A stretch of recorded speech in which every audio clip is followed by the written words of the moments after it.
Evening. So here we are. I am on day 2, which is pretty much a miracle because me reaching day 2 has been a complete non-starter for 2 months now, probably. Maybe not quite that long. Anyway, so I've had some of the usual problems I have when I'm getting back on plan. I have the beautifully swollen legs. Probably can't see that much. I have a desk job, so I get up every hour at least. But when I first up my water to the extent that I need to for Cambridge, it has causes a bit of a waterlog. I don't know if any other people experience this. It's something that I just have to go through. I used to be in a job where I would easily hit 10,000 steps. So now, if I don't do anything or go anywhere, we're looking at about probably, what does it say, about 3,000-4,000 if I'm lucky. And why am I wandering around while I'm doing this? Another hazard of me getting back on plan is as all the fluid, salt, etc. moves in and out of my system, I get cramp. So tonight I have had my legs up because of the severe amount of fluid retention I've got in my legs today. However, by having my legs like that, because I was sat on the sofa, and then from sitting on the sofa, I've gone to move and straight down the front of my calf, whack, that crippling pain. Now, I want to say that that's the worst type of cramp, but not in a million years. So what I am expecting tonight is to get what I would describe as literally the worst pain in the world. Cramp on the inside of your thigh. Holy shit. I don't think I have ever experienced a pain like I get with that. It is the worst pain bloody possible. I have been in tears because of it. When I was a bit younger, stupidly took an overdose of quinine, which if anyone knows what that really is, knows that that can be potentially quite dangerous. I didn't know when I took it, but I was in so much pain one night, I'd woke up with the cramp in one leg. Was very disorientated, was in a lot of pain, whacked, put one of those in, give it 5 minutes, cramp went. Then, at some point later, I woke up with the exact same cramp in the opposite leg. I was by now even more disorientated because I was so bloody tired that I just wanted the pain to go, took another one. However, at the time it did leave me with some ringing in my ears, so some tinnitus. Luckily, that all went, but did scare me a little bit, and that's what happens when you take somebody else's medication. Was my dad's, what he used to use for cramp, that went in the bin. Not because he doesn't, not because he didn't need it, but because he wasn't here anymore to need it. So tonight, I think what will be my best friend is this little beauty, cold spray. The only thing that I can get that will resolve the cramp is movement, which isn't easy, and that cold spray, and I will literally spray as much of it on as I can. It sort of then just will shock the leg. It won't work as well tonight, I'm aware of that, because of the beautiful nature of the swelling.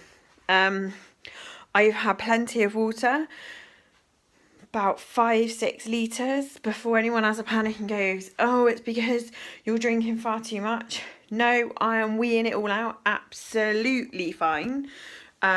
and it's not completely clear. I know some people get very anal about the sort of water and stuff like that. This is just something that happens when you are a lot bigger, and when you make a massive change in the fluid and you sort of wash the salt and that out. For me, my body's a little bit susceptible to that. For anyone that has had cramp on the inside of their leg will understand that it is like someone putting a vice around it. Part of why it is a really, really, really horrible cramp is there is no stretch to get rid of it. You can't stretch forward, you can't, because it is like someone has wrapped something around the muscle on the inside of your leg. I'm not going to say your whole leg, because it's not.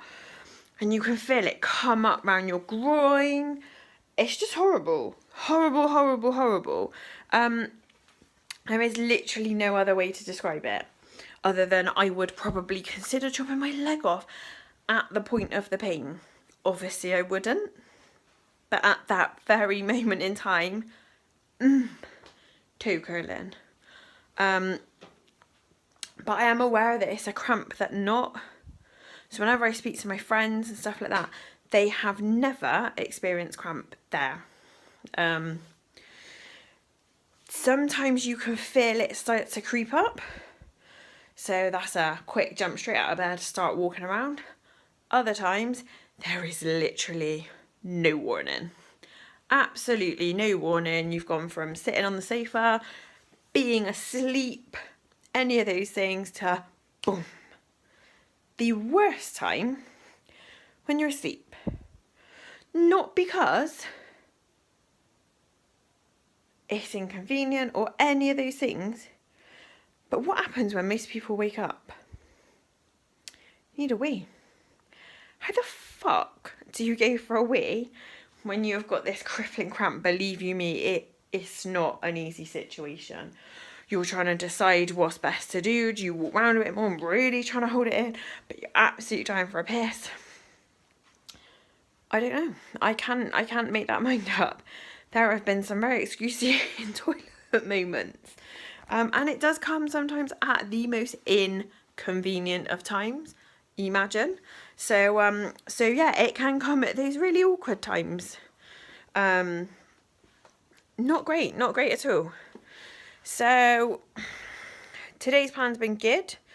I have had all 4 products. My usual hot chocolate with beanies amaretto this morning. Soup for lunch, or second product, and then what else did I have? Strawberry and apple bar. Love that. Had my 4th product about 9:30, 9 o'clock, 9, half 9. That's fairly early for me, but it's something I need to do because I like space that last one a bit too late, and then I'm wide awake when I want to go to bed. So I think with that, yeah, that's something that needs to get earlier so that I don't whack myself with a nice shake full of nutrients and then I don't really want to sleep because it's like sent me off buzzing again. Ketosis, it's not something I overly experience. I don't get the headaches. I'm knackered today, but that's got nothing to do with plan. That's got everything to do with me being an idiot and not going to bed very early. So I guess some of the things I've noticed with the weight is feeling more breathless. So when you put it back on, there's that it's that extra effort in it that you need to do something that you need for doing stuff when you're like extra heavy. There's no other way to describe it really, is there? Really, really fat, obese, whatever you want to call it. When you're that, things aren't quite as easy. So climbing up the stairs, for instance. So yeah, so the I can't be bothered attitude So anyway, for anyone that's on day 2, if you're not getting the ketosis symptoms that everyone else gets, woohoo! If you are, keep ploughing through it. My sister is 14 weeks in now, I think. And she's doing amazing. So it does obviously work. And there's various other people that are vlogging to show you. Plans for the weekend.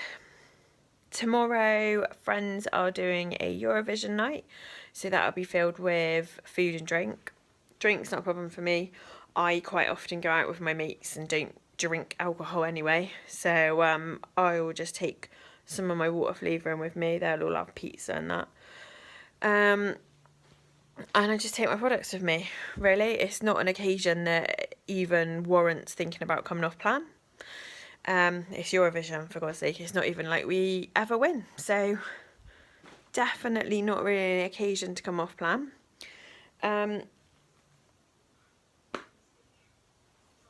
Nor's the weekend, really. It just being a weekend, I think a lot of people use that as a, oh wow, I've been really good all week. Well, yeah, but if you do that every weekend of I've been really good all week, then you don't really get anywhere, do you? So anyway, I feel a little bit like I am rambling on a bit. Excuse me. Doesn't it? Gives you the burps, this diet. That air like sloshing around in your stomach. So I am going to get this uploaded and I will be back again tomorrow for day 3. So for now, bye.